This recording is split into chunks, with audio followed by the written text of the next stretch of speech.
सो जो टॉपिक हम इस क्लास में कवर करने वाले हैं that is a bit kind of an unconventional topic, या एक ऐसा टॉपिक है जिसके बारे में बहुत सी मिसकंसेप्शंस होती हैं. So if you get this or a similar topic in your exam for writing an essay, even if आपको जो essay लिखना होता है वो around 300 words का लिखना होता है, but still a lot can be judged by just 300 words. So अगर कोई ऐसा आपको essay आता है like the role of opposition in Indian parliamentary process, या फिर इससे मिलता जुलता जिसमें आपको कोई politically controversial या कोई seemingly negative point शो करना है या नहीं शो करना है, so we will see how to write such an essay. We will also try to see the role of opposition actually, क्योंकि without content you cannot write a good essay. So we will pay attention on both the things, what to write and how to write. The two crucial components of writing an essay, what to write and how to write. Right? So let's get started. First of all, हम बिल्कुल basic से शुरू करेंगे, and before even starting that, this is our result for the CAPF assistant commandant exam for last year. तो बहुत सारी हमारे यहाँ से selections हुई हैं, and mind it, you are going to be the next. Your names, your photographs are going to be the next over here. So अगर हम सबसे पहले देखें opposition, जब भी आप word opposition सुनते हैं या whenever we read about it in the newspaper, generally we see this in a negative light.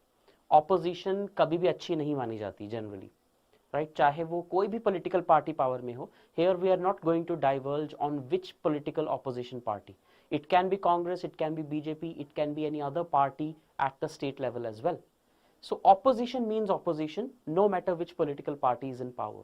Throughout the class this is going to be the theme, and when you are writing the essay, that should be your endeavor as well. That your focus should be on the word opposition. You should not think in your mind about any specific political party. Your answer, your essay should not appear to be biased at any point of time. ये बात आपको बहुत ज़्यादा ध्यान रखनी है. तो जब भी हम opposition के बारे में सोचते हैं, तो depending upon which opposition party is there at that point of time, हमारा जो व्यू पॉइंट होता है वो काफ़ी ज़्यादा biased होता है. For example, अगर अभी की एग्जाम्पल लें, इन द ईयर 2022, अगर आप प्रो कांग्रेस हैं तो आपको लगेगा कि ऑपोजिशन का रोल तो बहुत अच्छा होता है. ऑपोजिशन जो है वो लोगों का आईना होती है. ऑपोजिशन एक डाइवर्स व्यू पॉइंट रखती है सरकार के सामने. Opposition is this, opposition is that, which is most of it correct. अगर आप प्रो बीजेपी हैं तो आपको लगेगा कि ऑपोजिशन को काम तो सिर्फ डिसरप्शन क्रिएट करना है, पार्लियामेंट में कोई प्रोडक्टिविटी नहीं आ पाती है, ऑपोजिशन बेसिर पैर के मुद्दे उठाते रहता है. Which some of them are correct, some of them are not. तो दोनों में से कोई भी व्यू पॉइंट पूरी तरह से सही नहीं है. और आपको भी जो आंसर या जो ऐसे लिखना है, it should be a judicious combination of both the positives as well as negatives. But in the end, since we are talking about a parliamentary democracy, your conclusion has to be, and mind it, your conclusion has to be cautious optimism. Cautious optimism. Cautious optimism का मतलब होता है कि largely positive but with a pinch of salt. मतलब आप बहुत ज़्यादा अच्छी बातें ही करेंगे कि opposition बहुत अच्छे काम कर सकती है, opposition accountability ensure करती है, transparency लेके आती है, लोगों के मुद्दे रखती है, democratically elected है, सब कुछ.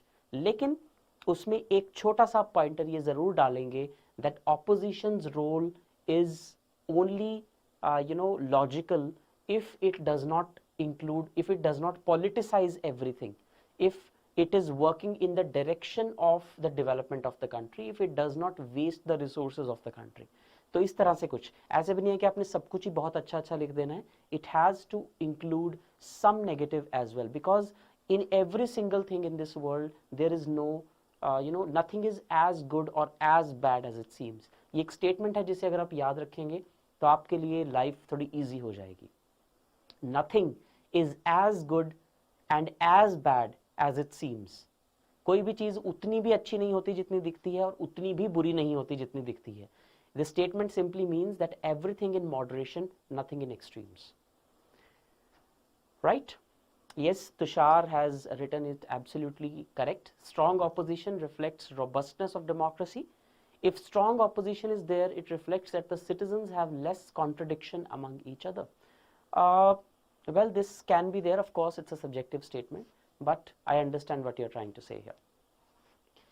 तो opposition जो है उसके बारे में बहुत polarized opinion होता है, depending upon which political party is in power, which political party is in opposition, and what do you think or what do I think about the political party in power and the political party in opposition. तो generally ये जो answer आप सुनेंगे वो बहुत ज़्यादा biased सुनेंगे. जो प्रो कांग्रेस होगा वो कहेगा ऑपोजिशन तो बहुत अच्छी है, जो प्रो बीजेपी को होगा वो कहेगा कि ऑपोजिशन तो बहुत खराब है. But we as aspirants, as academicians, should not be influenced by either of these opinions. Our task is to include legal provisions. Our task is to include facts, figures, and to base our answers on these, not on any superficial surmises. हमें अपनी बायस को side पे रख के एक ऐसा ऐसे लिखना होता है जिससे हमारी बायस जो है वो बाहर ना आए, बहुत ही कंट्रोल्ड वे में, बहुत ही सोफिस्टिकेटेड वे में, but at the same time बहुत ही सिंपलिस्टिक वे में अपना व्यू प्रेजेंट करना होता है. लेकिन उससे किसी भी तरह जो बायसनेस है हमारे अंदर की वो बाहर नहीं आनी चाहिए. That is what they expect you to become.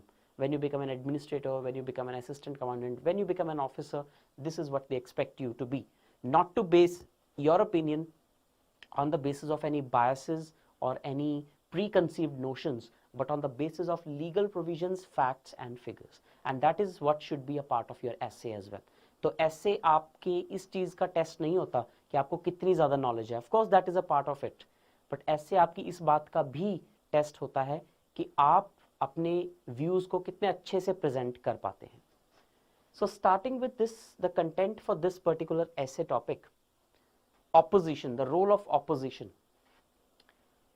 देखिए, जब भी कोई गवर्नमेंट इलेक्ट कर दी जाती है, whenever a government is elected, there can be two situations when a government is elected. One is that the government is a majority government, and one is when the government is a minority government. Majority government होती है जब लोकसभा में या फिर legislative assembly में. So let's take the example of only the center, ताकि बार बार हमें ये रिपीट ना करना पड़े. Let us take the example of center government only. तो अगर लोकसभा में गवर्नमेंट की आधी से ज्यादा सीट्स हैं, then it is a majority government, like the present government. तो लोकसभा में कुल 543 इलेक्टेड सीट्स हैं, यानी कि गवर्नमेंट बनाने के लिए 272 सीट्स आर मैंडेटरी. तो जिसके भी 272 एमपीज की सपोर्ट होती है उसका लीडर प्राइम मिनिस्टर बन जाता है, and they form the government. But in certain cases किसी भी पार्टी की इससे ज्यादा सीट्स नहीं आती हैं.